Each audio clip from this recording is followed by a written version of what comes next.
My name is Matt Brumbelow.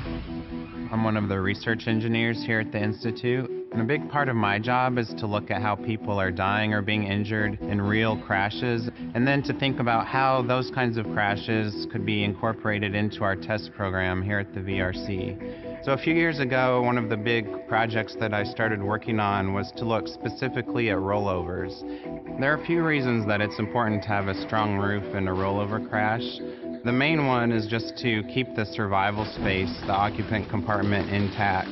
You want to absorb the forces of the crash and the energy without having to deform the occupant space so that there's room inside for the restraints to do their job.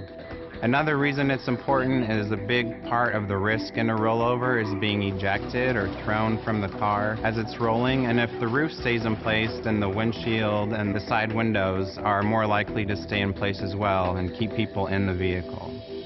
I'm Bo Jones. I'm a test engineer here at the Insurance Institute for Highway Safety Vehicle Research Center. One of my main responsibilities is operating and maintaining the roof crush machine. In our roof crush machine, we measure the strength of the roof of a vehicle.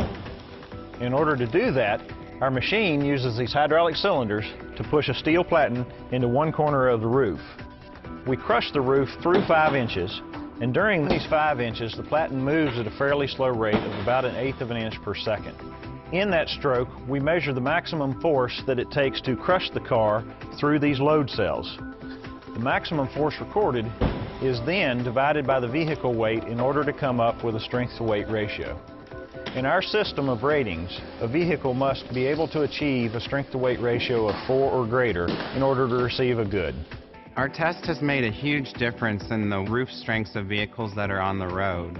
As we came out with our test and we required 4 times the vehicle's weight for a good rating, manufacturers started redesigning their vehicles very quickly, and we've seen a huge jump in the number of vehicles that we rate as good for roof strength.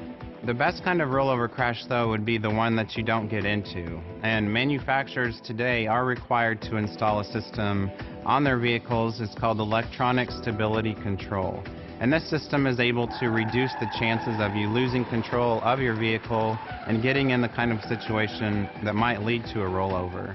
And what we've seen is that when you take ESC and combine it with a strong roof, better airbags and seatbelt designs, that the rate of people dying and being injured in rollovers has gone way down.